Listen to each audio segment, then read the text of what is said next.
I'm Hannah Otto, and I'm here at the Sea Otter Classic. I am a professional mountain biker and gravel racer. Power is the #1 metric that I use when training and racing, and power, I feel like, has told my story across the years.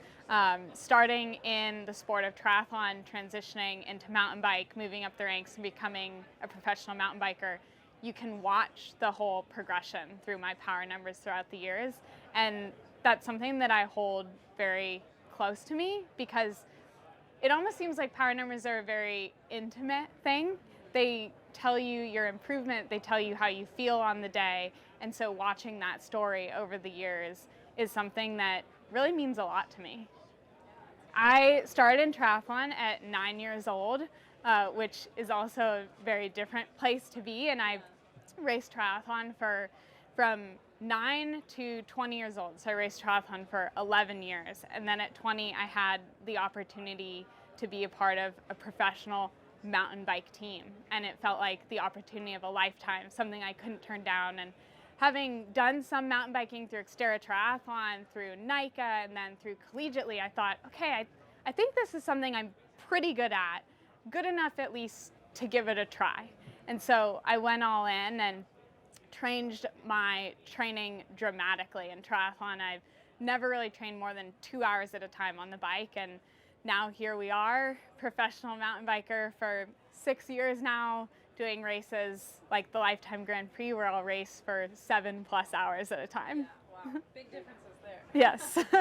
I'm super excited to be a privateer this year. Being a privateer means that I am an individual who has gathered all of my own sponsors to create a program. So basically, I am a one-man team supported by a larger team of many brands. So I still feel more connected than ever because I have so many different people supporting me, and I'm really excited for that opportunity to work more closely with brands. I feel like through a lot of the teams, because I've been on many big teams, while there are many positives, I also feel like there's been a big bar between me and the sponsors, meaning me and the people who support me directly. And so deciding to be a privateer this year, I felt like it was an opportunity to work more closely with the brands that are the ones who are truly investing in me. And that investment in me, to me, means that they believe in me, which is really, really powerful, and something that I can actually repeat to myself on the start line and say, all of these people believe in me, therefore you need to also believe in yourself. And I certainly do, and that's something that I'm really excited for this year. I have a massive race schedule this year, which is something I'm also super pumped on. And another reason why I wanted to privateer is I had this dream in the schedule that I wanted to pursue, and I had a plan and the ability to execute it, and I knew that I could, and so I just needed the freedom to be allowed to.